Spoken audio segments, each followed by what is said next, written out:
Amarrou na linha do trem para que o trem passasse por cima dele. A mãe colocou no orfanato e passou 6 anos distante da mãe, porque ela preferiu o padrasto. E depois se casou, constituiu família. Ele falou que morou em uma área de enchente. E durante 5 anos, ele perdia tudo que comprava, tirando lama de dentro da casa, sofrendo com a família. E quando ele estava prosperando em Taubaté, servindo na igreja com o apóstolo Eliezer Rodrigues, o apóstolo Eliezer o enviou para Guaratinguetá. Eu me impressionei com a fidelidade dele, porque Deus observa esse tipo de atitude. Pessoas de honra serão honradas, principalmente por Deus. E ele disse que quando chegou e viu o galpão, e no galpão só tinha pombos, fezes de pombo, as filhas disse: pai, agora vamos voltar. A mulher falou: meu filho, agora que estamos tão bem, prosperando, vamos ter que vir para aqui.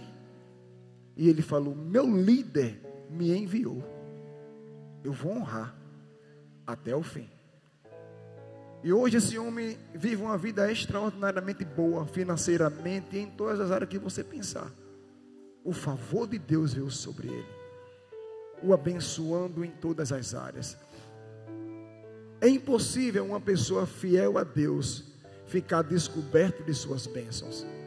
Mas eu quero que entenda o que eu vou ministrar aqui nessa noite está se cumprindo, porque tudo que eu vou ministrar hoje era uma profecia para o fim dos tempos.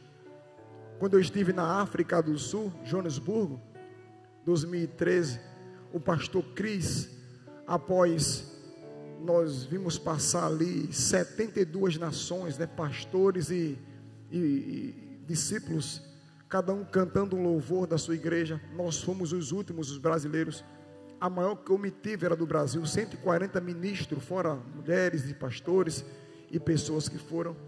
E o pastor Cris ficou impressionado, disse: como é que você conseguiu, apóstolo Sérgio, trazer tanta gente para cá? E ele falou que aquilo ali tinha vários ministérios envolvidos. E aí o pastor Cris apontou para nós, a nação brasileira, e disse: será do Brasil que nos últimos tempos sairão os pastores e missionários que vão incendiar o mundo. Está falando com você aí? E aquele foi um momento de regozijo para nós. Só que, irmãos, o evangelho é de graça, mas a encanação custa caro. Viagens, prédios, aluguéis.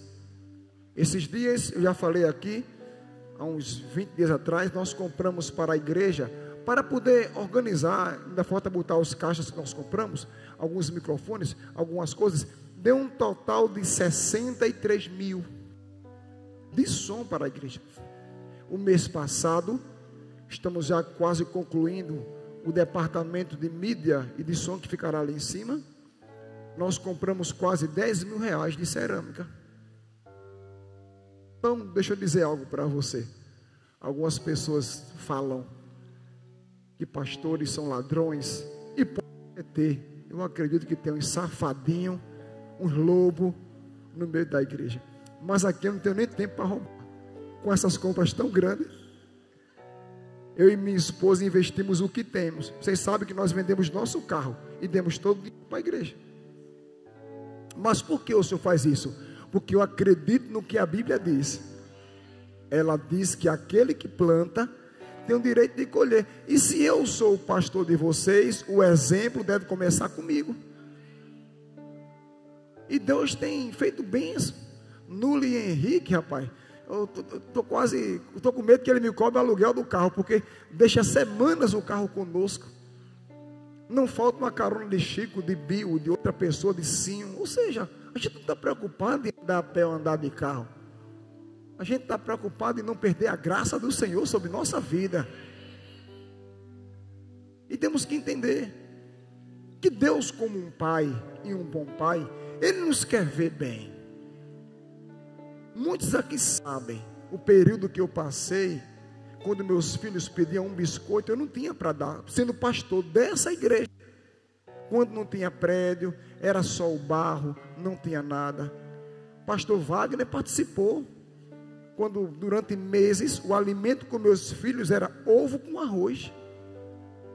Eu ensinei a meus filhos nesse tempo o que é a graça e o favor de Deus. Você está vendo aqui? Isso aqui é o nosso alimento que o Senhor proveu. Levante suas mãos e agradeça. E eles levantavam e agradeciam, nunca reclamaram. Mas agora se preparem. É para quê, pai? Vocês vão ver o que o Senhor irá fazer na nossa casa, na nossa vida. E eles estão vendo. Temos filhos em Portugal, como os ministros, estão vivendo bem, graças a Deus. Temos uma filhinha linda. Fica de pé, linda, por favor. Minha princesa linda. Não falta nada para ela. Ou seja, mas chegou um tempo que teve aperto. Mas a gente vai entender na Bíblia que a gente passa por essas coisas para nos dar experiência, para fortalecer a nossa fé e para entendermos quem nos tirou daquela situação. Não fui eu com a minha sabedoria, não fui eu com a minha capacidade, mas a graça e o favor de Deus nos alcançou. Irmãos, eu quero dizer para você que é errado um cristão passar toda a sua vida em aperto e sofrimento.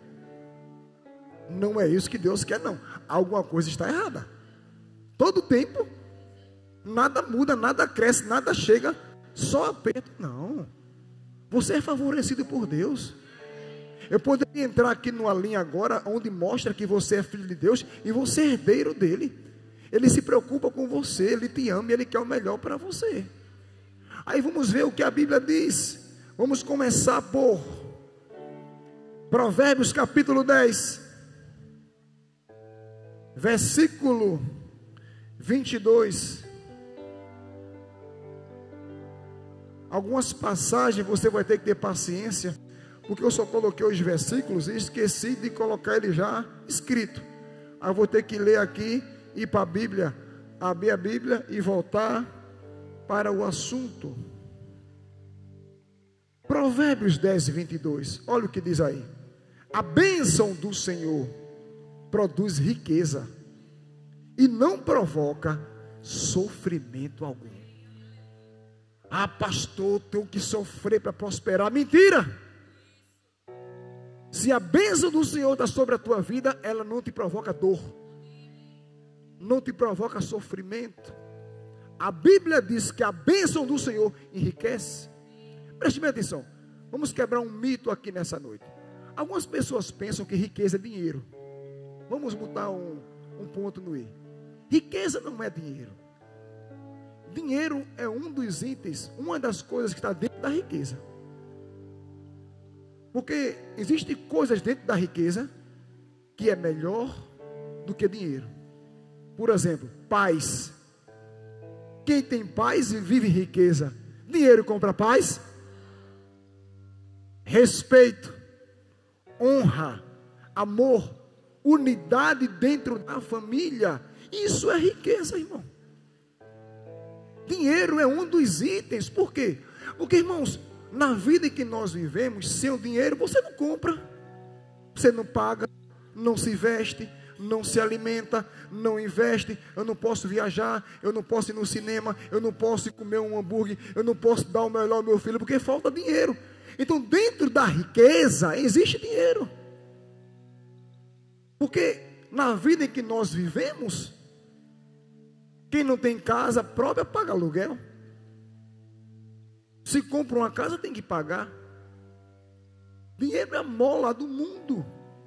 O dono da CELP não vai aceitar que o pastor chegue no final do mês e diga, eu vou orar pelo Senhor. Ele diz, não, eu quero que pague a conta. Conta. Da Compesa, a mesma coisa. Por isso que é hipocrisia não falar de dinheiro na igreja. Como Deus tem dito, aquele que dá prospera. É o que nós lemos. Mas existe algo que está acima disso. A Bíblia não diz que nós dependeremos de dinheiro para viver. Porque a palavra diz em Efésios, 1 Timóteo 6,10, que o amor ao dinheiro é a raiz de todos os males. E muitos têm se passado como uma espada, ou seja, tem gente que mata por dinheiro, se prostitui por dinheiro, rouba por dinheiro, engana por dinheiro, mente por dinheiro. É o amor a ele. Eu não posso amar o dinheiro, porque Jesus, quando deu um exemplo de amar a Deus e amar o diabo, o exemplo do diabo que ele deu foi Mamon.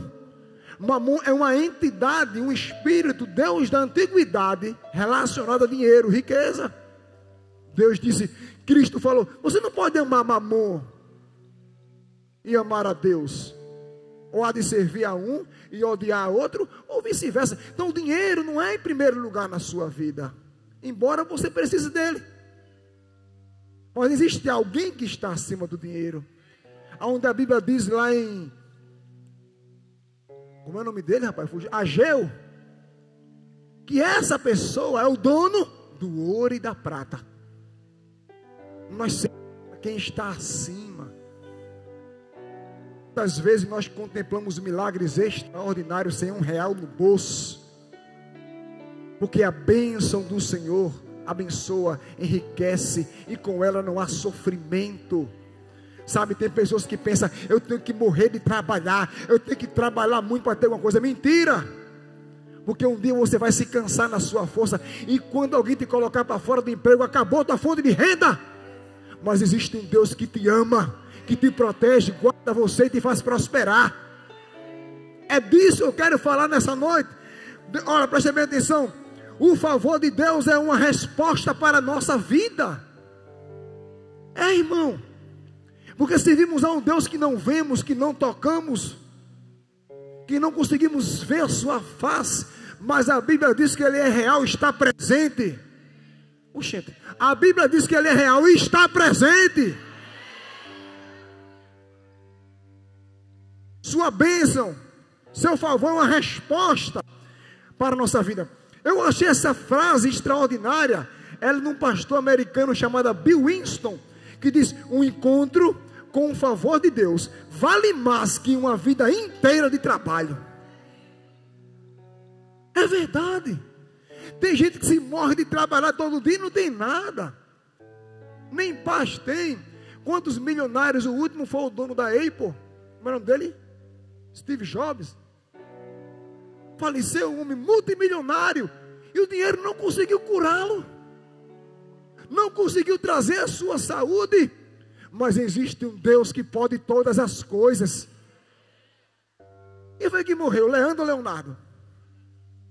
Quem pastor? Quem foi? Diga lá, tu sabe. Hã? Leandro foi? Leandro.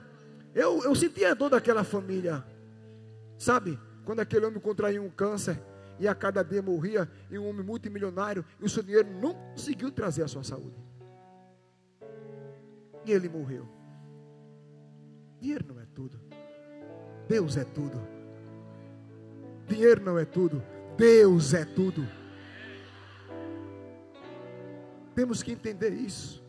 Que o que vem dele é bênção para a nossa vida. O que vem dele não nos causa, sabe, dor. Vamos lá, por favor, Provérbios 13, 22. Provérbios 13, 22. Olha o que diz aí para mim e para você. O homem bom deixa sua herança para os filhos de seus filhos, mas toda a riqueza dos ímpios é acumulada para ser distribuída para os justos. Tem algum justo aqui nessa noite? Vai ser transferida. A Bíblia está dizendo isso.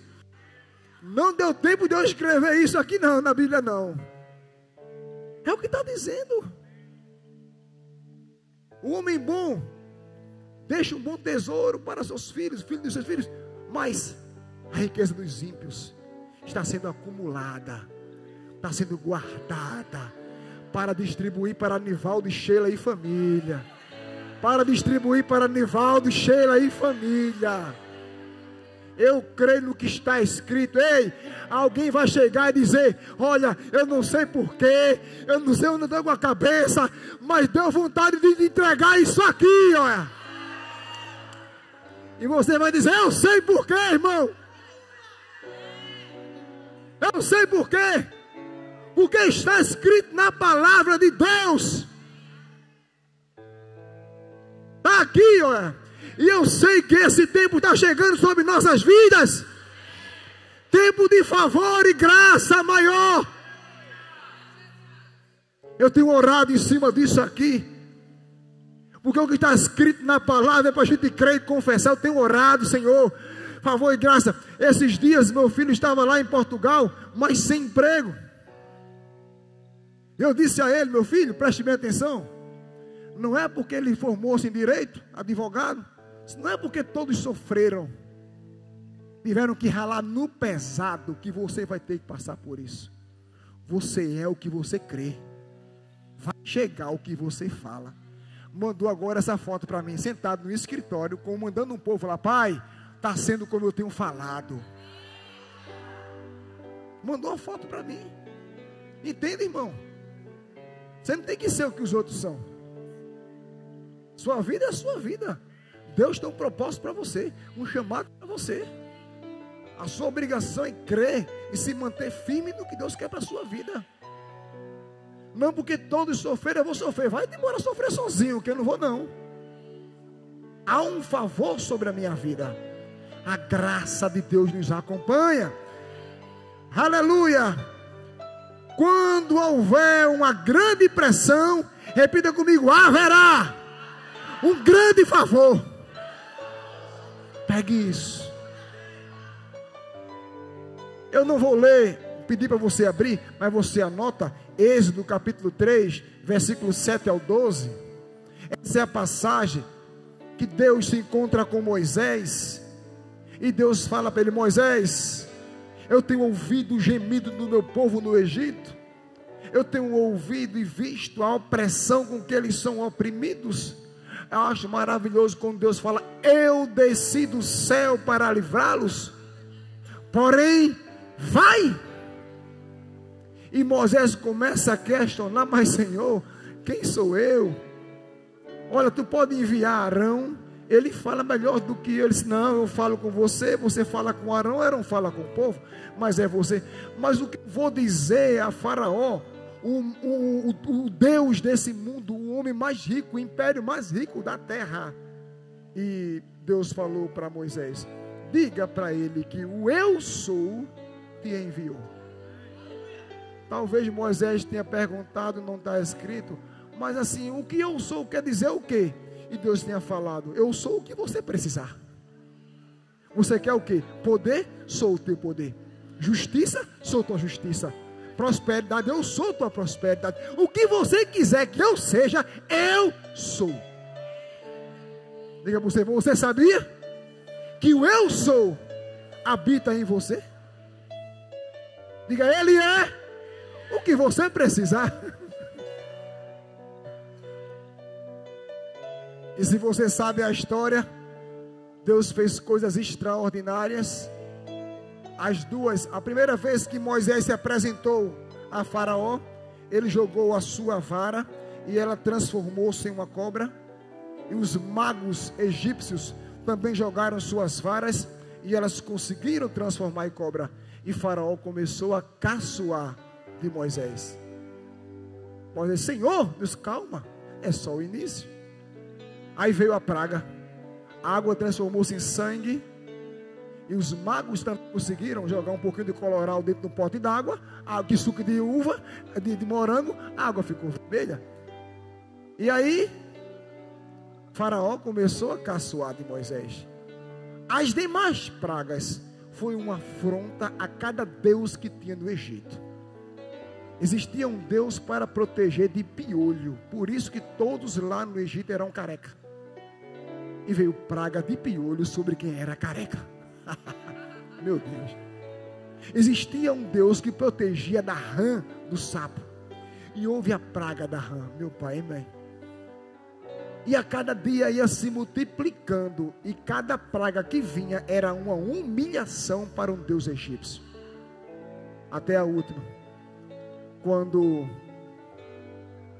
o primogênito morre, e eles clamaram a todos os deuses, e não puderam impedir que os primogênitos dos homens, inclusive o primeiro filho de Faraó, e os primogênitos de todos os animais viessem a morrer. Eu vou pular disso e vou entrar numa parte maravilhosa, porque depois disso, eles conseguiram amolecer o coração e liberar o povo de Israel. Preste bem atenção. Quando o povo de Israel, Jacó, chegou ao Egito, isso, Gênesis capítulo 36, 37, José chegou como escravo. 13 anos de escravidão, ele tornou-se o homem mais poderoso do Egito depois do faraó. E aí chegou o tempo de encontrar sua família. O faraó deu uma terra especial chamada terra de Gozém para os israelitas, e eles prosperaram. Mas Deus tinha dito a Abraão 500 anos atrás: teu povo ficará preso no Egito como escravo 430 anos, mas eu vou levantar um libertador. Foi nessa época que surgiu Moisés. Então, nessa época que o povo estava escravo, eles não tinham nada. A sua alimentação era sopa de pepino, sopa de cebola. Eles trabalhavam duramente, e à medida que vinha cada praga, Faraó dobrava a carga horária. E aí Moisés resistiu até o fim. Chegou o tempo deles saírem do Egito, convencido Faraó pela grandeza das mãos de Deus. Só que preste bem atenção, eles como escravos não saíram como escravos, eles saíram como o povo mais rico da face da terra. Uau! Abra em Êxodo capítulo 12. Nós temos que ler isso. Êxodo capítulo 12.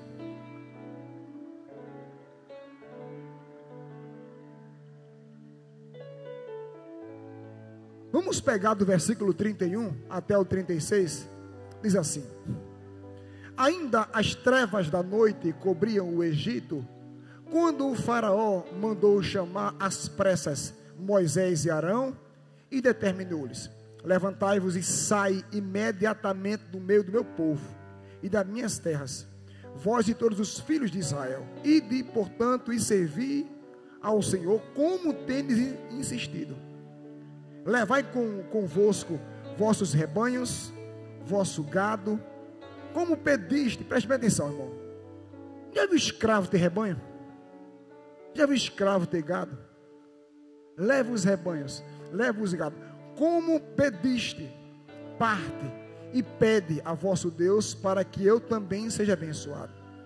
Os egípcios pressionavam o povo a que abandonasse depressa o país, exclamando: eis que morreremos todos. O povo levou, pois, a farinha amassada antes que levedasse, e as amassadeiras atadas em trouxas com seus mantos sobre os ombros.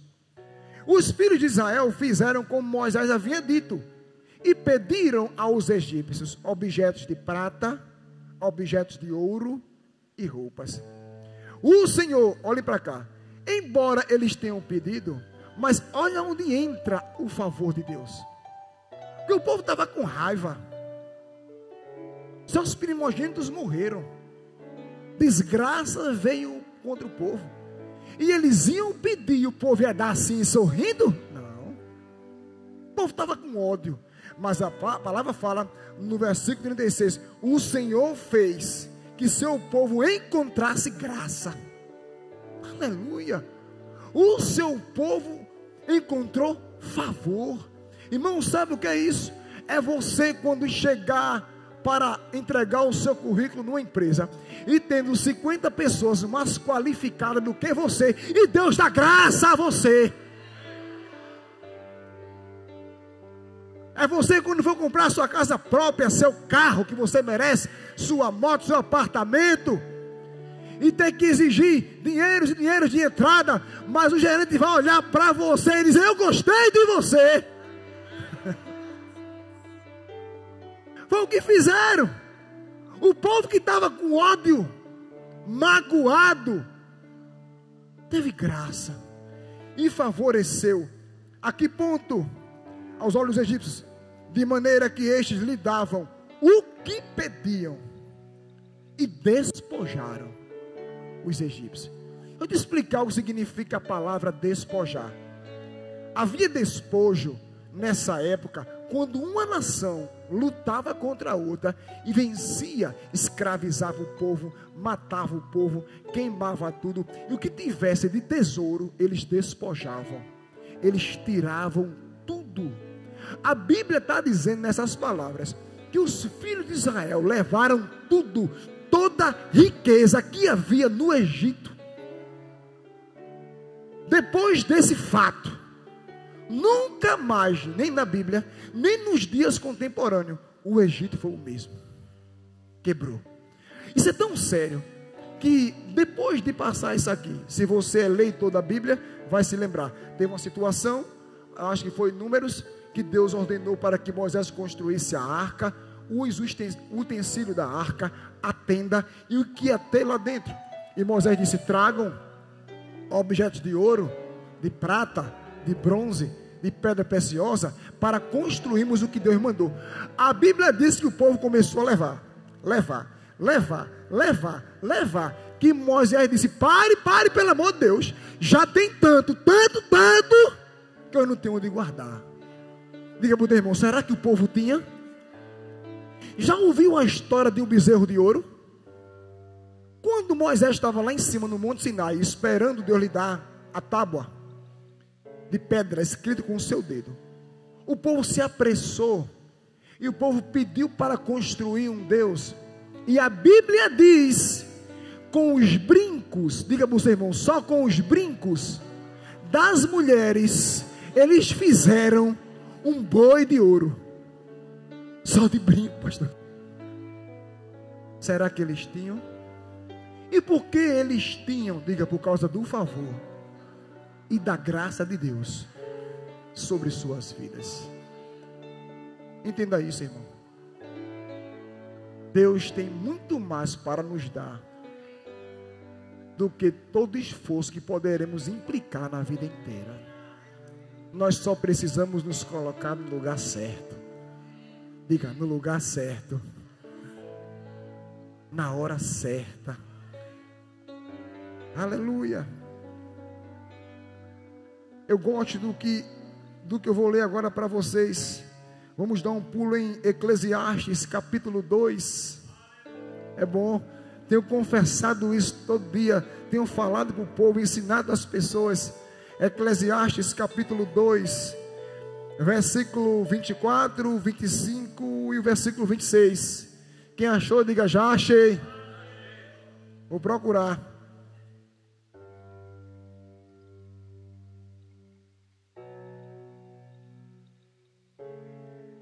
Acompanhe comigo aí, versículo 24, Eclesiastes 2, 24, 25 e 26.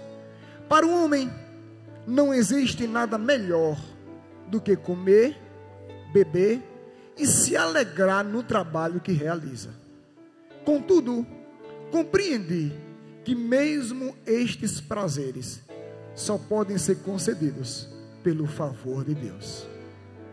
Já pensou, irmão? Enquanto as pessoas acham que são o dono da verdade, eu sou capacitado, eu sou demais, eu mando no que eu tenho. A Bíblia diz: tudo isso só pode acontecer quando Deus favorece. Versículo 25: pois quem pode comer, beber, trabalhar ou ter alguma coisa, se tudo isso não vir de Deus?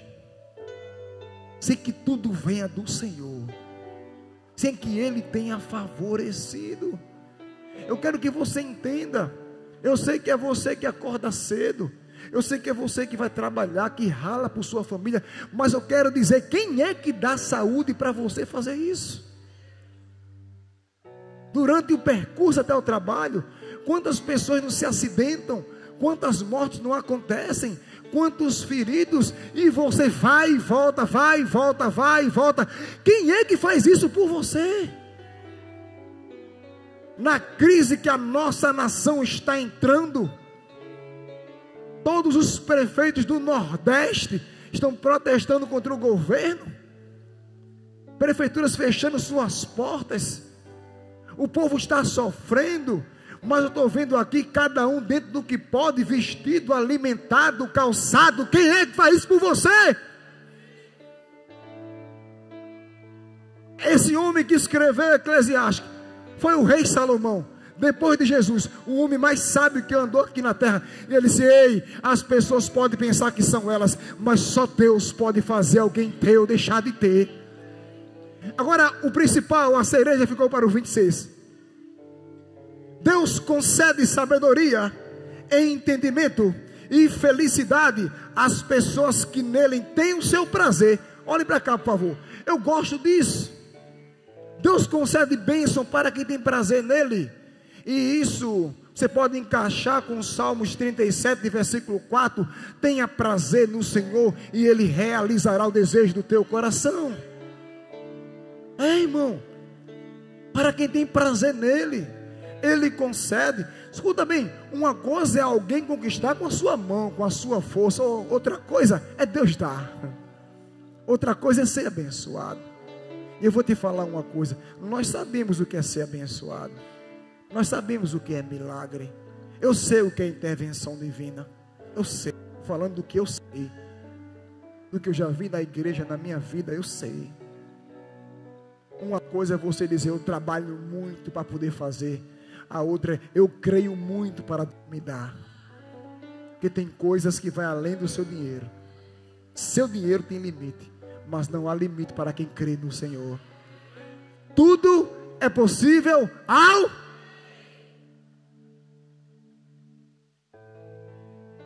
Deus concede sabedoria, entendimento e felicidade às pessoas que nele têm seu prazer.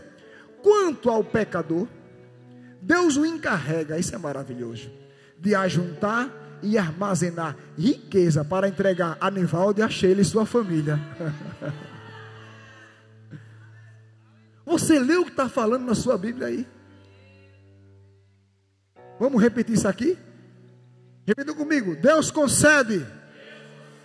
Ô igreja, vamos falar. Deus concede sabedoria, entendimento, felicidade às pessoas que nele têm o seu prazer. Quando chegar no final, você vai gritar o seu nome. Quanto ao pecador, Deus o encarrega de ajuntar e armazenar riquezas para entregar a Nivaldo. Para entregar a Nivaldo. Para entregar a... Seja a boca de Deus, vira para uma pessoa e fala para ela: te prepare, irmão, porque nesses tempos Deus vai usar pessoas para te abençoar de uma forma que você não aguarda. Diga: favor e graça está vindo sobre a tua casa, sobre a tua vida e a tua família nesses dias. É Deus quem faz isso. Deus. Não sou eu, não é você, não é nossa inteligência, não é nossa capacidade. É Deus, o Deus bom que nós servimos. Aleluia. Como eu estou crendo nessas coisas, Senhor. Dê um pulo para o capítulo 5 de Eclesiastes. Isso é para quem crê, viu? Eu estou dentro desse negócio. Eu encontro uma pessoa, eu falo isso, rapaz. Eu estava pegando hoje: o pastor tem alma, mas não pode andar por ela. E eu entrei nisso no final. Digo: olha, aprenda, passei logo, porque eu sei que está chegando. Eclesiastes capítulo 5, versículo 19 e 20 diz assim: todo homem a quem Deus concede riquezas, aleluia, e recursos que o tornam capaz de sustentar-se, de receber a sua porção e desfrutar das promessas do seu trabalho. Isso é favor de Deus. Meu Deus do céu. Diga para o seu irmão, não é você. Diga, você é uma peça importante. Porque seu esforço, seu trabalho, sua dedicação, sua perseverança. Diga, mas se, do que vale tudo isso? Se não for Deus. Há um esforço nosso. Há um trabalho nosso. A dedicação de acordar cedo. O esforço de estudar para passar no concurso, fazer uma faculdade. Isso é louvável. Mas a palavra diz que tudo isso é favor dele. É favor. Sabe por que é favor? Quantas pessoas nasceram com doenças mentais? Deus te conservou em saúde para que você possa estudar, trabalhar. Quantas pessoas estão nesse momento em um leito do hospital, e muitos já nasceram assim. E nós tivemos o privilégio de nascer com todas as faculdades mentais sadias, todo o vigor e toda a força do corpo. Tem duas pessoas que eu admiro que trabalham, três que admiro que trabalham muito: irmão Som, irmão Castelar e irmão Marconi. São três pessoas que trabalham no pesado e já passaram dos 50, na verdade, né? Som já chegou, Som 60? 62, Castelar está chegando, né? 56, Castelar. Eu sei tudinho. E Marconi é 54, 50 batido, de rombo, batido 50. Ganhou o bingo. Pedreiro, marceneiro e serralheiro. Trabalham no pesado. Mas é o Senhor que dá força a vocês. E outra, todos três são feras no que fazem. A sabedoria que tem para fazer o que fazem só pode vir do céu. Irmão, temos que entender. Desfrutamos de uma saúde, de uma bênção. Olha, quem anda reclamando não tem tempo para enxergar o quanto é abençoado. Está focando no errado. Reclama, murmura, não observa que o que ele tem, muitos queriam ter e não tem. Aleluia. Versículo 20. Esta pessoa não ficará refletindo sobre os dias que se passam, pois Deus o mantém ocupado, desfrutando as alegrias do seu coração. Meu Deus, sabe o que ele quer dizer com isso aqui? Que a pessoa não vai se ocupar, Chico, pensando, rapaz, perdi tempo, não deu certo, não. Deus vai deixar ela ocupada só se alegrando com aquilo que Deus deu a ela. É assim que eu me vejo no futuro. Está ficando já, cabeça branca, a barba está quase toda. Meus netos e bisnetos, todos servindo ao Senhor. A Bíblia diz que eu verei a minha geração servindo a Ele. Tem coisa melhor do que essa? Não tem, irmão. Diga para o seu irmão, dê graças a Deus, porque você é favorecido. Mas muitos não conseguem. Olha, eu entendi uma coisa. Muitos se acabam de trabalhar e não conseguem nada. A Bíblia diz que isso é vaidade. Vaidade. Trabalham tanto e o dinheiro não desfruta, acaba com a sua saúde, não tem tempo com a família, não pode comprar nada para dentro de casa, com medo de amanhã não ter dinheiro. Meu Deus do céu. Quando é que você vai aprender que não é você, é Ele? Irmão, Deus abre portas que passaram anos e décadas fechadas. E isso está tão vivo no meu coração. É por isso que quando eu falo aqui, irmão, que se você quiser dar ou não dar, não tem problema. Isso não é sendo soberbo, sabe? Nem desfazendo do que você vai dar, não é isso. É porque eu quero chamar a sua atenção que Deus é o dono dessa igreja, que a graça e o favor dele está sobre essa igreja, E tudo que nós intentamos fazer dá certo. Eu confio nele. Pergunta para o teu irmão: você confia em Deus? Eu confio na sua palavra. A Bíblia diz que ele não é homem para mentir, nem filho do homem para se arrepender. Nós temos que aprender uma coisa. Existe fase de nossa vida, sabe? Eu costumo dizer que todo início é trabalhoso. O início é quando exige mais das pessoas, é quando passamos por mais dificuldades, às vezes vem aperto, é início. Mas isso nunca veio para matar. Porque meus pais contando os apertos que eles já passaram na vida. Eu fui criado numa família, irmão, que todos os dias era cuscuz, de manhã, de tarde, de noite. Meu pai era militar, meu pai tinha outras famílias e não conseguia sustentar 9 filhos. Eu sou o segundo mais novo. Depois de mim vem minha irmã e acaba. E por conta disso, a minha mãe fazia nossas roupas em casa. E por essa condição, muitas vezes, eu e meus irmãos, como crianças, não éramos chamados para aniversário dos amiguinhos. Havia uma certa rejeição. Queres uma família pobre. Mas isso nunca mexeu com a nossa vida, ao ponto de estar lamuriando, entrar em depressão, xingar pai e mãe, de forma alguma. Tudo que nós passamos serve para que eu entenda hoje que meu Deus é bom, que meus filhos não passaram pelo que eu passei, meus netos não vão passar pelo que eu passei. Meu pai não servia ao Deus vivo, eu sirvo a Ele. É totalmente diferente. Eu entendo que ter Deus na vida é o maior tesouro que uma pessoa pode carregar.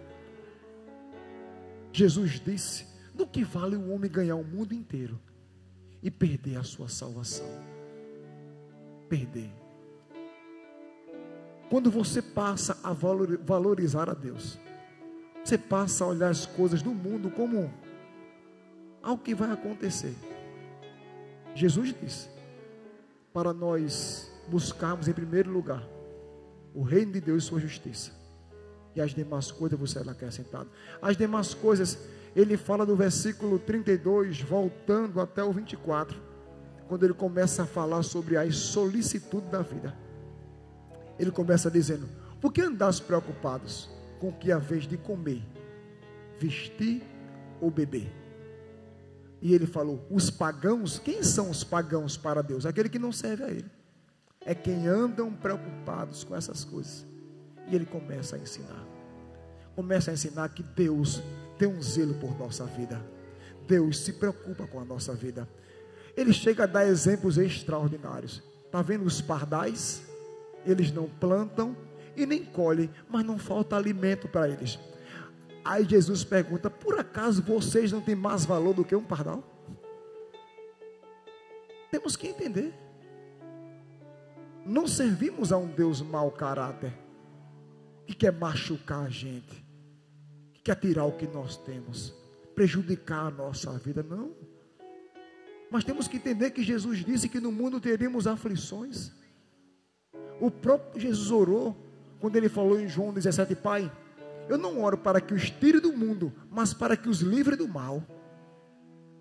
Então, como qualquer cidadão, nós trabalhamos, nos esforçamos, mas temos uma diferença: o favor e a graça do Deus vivo está sobre a nossa vida, e não podemos nos esquecer disso. Deixa eu falar um pouco de Paulo, do que ele passou e do que ele entendia sobre acontecimentos. Abram em Filipenses capítulo 4. Que hora é essa? Cheguei na metade.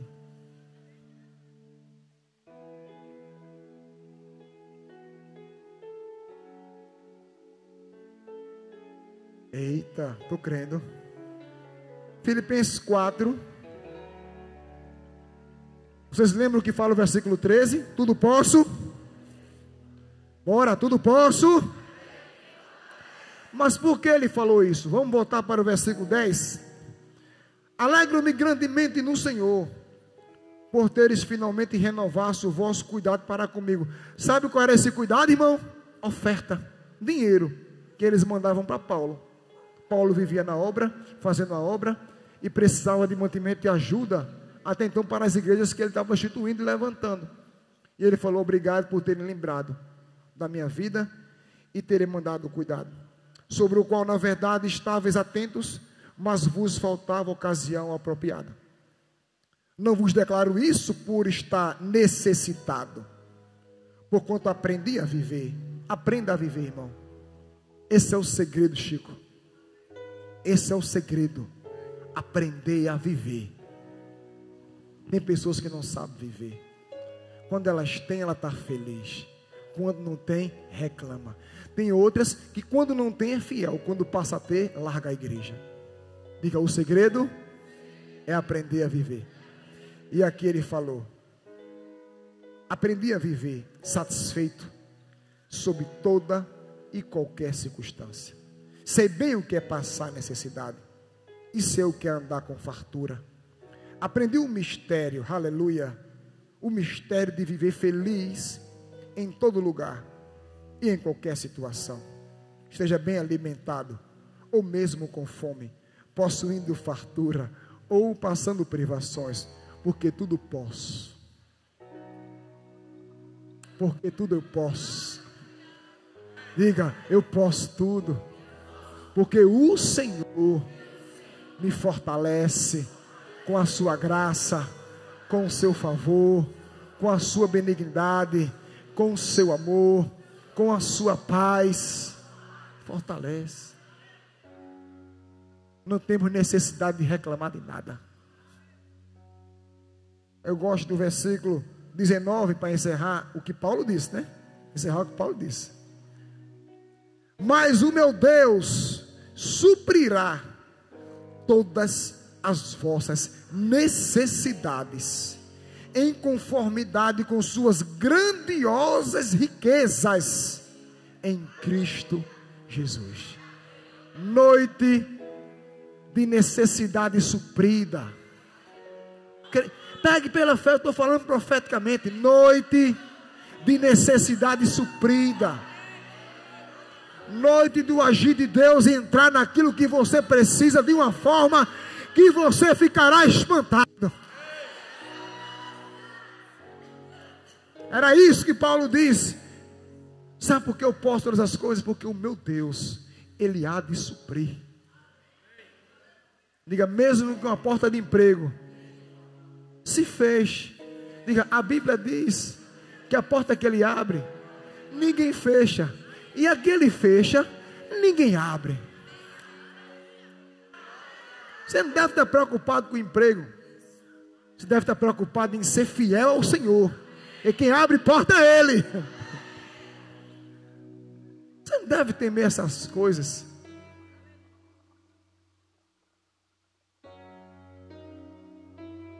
Tem umas frases que eu quero falar aqui.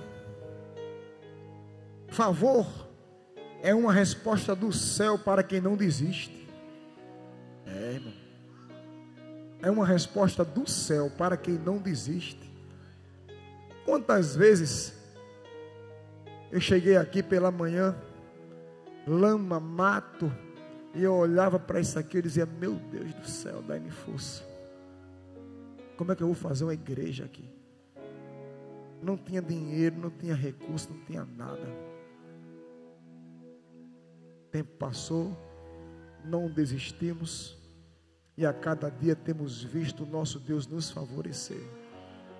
Diga para o seu irmão: não desista, e o favor de Deus vai te alcançar.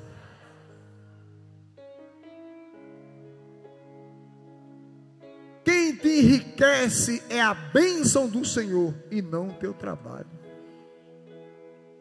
Todo trabalho tem um limite de dinheiro para você.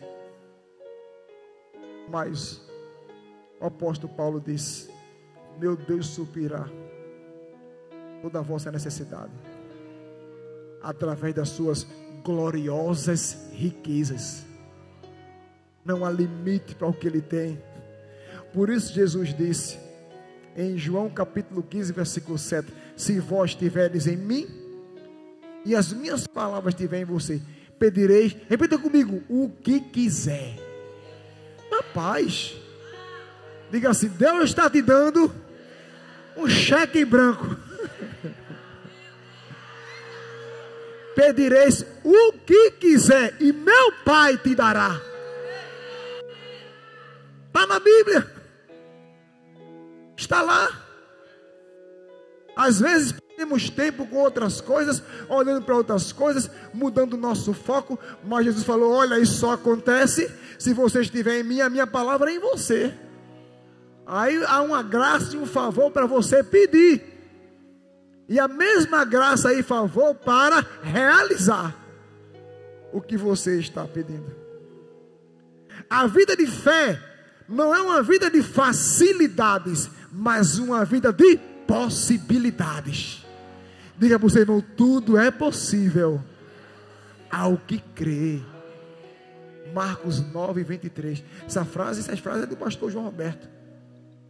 Eu fiquei impactado. Eu não pisco não, irmão. Uma palavra dessa assim, o cabatalho fica assim, ó, anotando aqui, parecendo um escrivão da Polícia Civil, escrevendo tudo. Celestial, claro, né? Serviço celestial. Pegando tudo. Isso aqui é muito forte quando ele falou: a vida de fé não é uma vida de facilidades, mas uma vida de possibilidade. Aí você corre para a palavra: tudo é possível ao que crê. O favor de Deus é um fruto de um posicionamento. Diga: eu me posiciono e o favor me alcança. Não é crente, não é para estar correndo atrás de bênção para lá e para cá, não, irmão. Por quê? Porque você já é abençoado. Efésios capítulo 1 e o versículo 3 diz que Deus nos abençoou com toda sorte de bênçãos espirituais nos lugares celestiais em Cristo. Alguém aqui está em Cristo? Eu não ouvi. Alguém aqui está em Cristo? Então você já está no lugar da bênção. É com Ele que está a bênção. Temos que entender. O negócio puxou aqui, colou no suor, nas costas com tudo. Foi, ó. Repita comigo: Deus é a minha fonte de favor inesgotável. O favor de Deus é capaz de abrir portas que por anos ficaram fechadas. Eu tenho alguns versículos para falar para vocês, mas só vou falar 2, que é para a gente encerrar. Abram em Deuteronômio 28:12. Deuteronômio 28:12. Hoje tem uma tarefa de casa para vocês fazerem comigo aqui e agora. Era o programa, né? Aqui e agora. 28:12. Acharam? Deuteronômio 28:12. O Senhor te abrirá o céu, o depósito do seu tesouro, para dar chuva à tua terra no seu tempo, e para abençoar toda a obra de tuas mãos. Emprestarás a muita gente, tu, porém, não tomarás emprestado. Diga: está chegando o tempo que eu vou dar de forma sobrenatural, emprestar de forma sobrenatural, mas não tomarei emprestado, porque terei em abundância. Fique de pé para repetir. Diga: já chegar no tempo que eu darei de forma sobrenatural, emprestarei de forma sobrenatural, mas não tomarei emprestado, porque eu terei em abundância. Mais uma vez, já chegou o tempo que eu vou dar de forma sobrenatural, eu vou emprestar de forma sobrenatural, mas não pedirei emprestado, porque eu terei em abundância. Quem crê nisso, dá um glória a Deus. Chegou esse tempo, irmão. Essa é a vontade de Deus. Pode ficar de pé, não sente mais não. Você conhece a história da Segunda Guerra Mundial?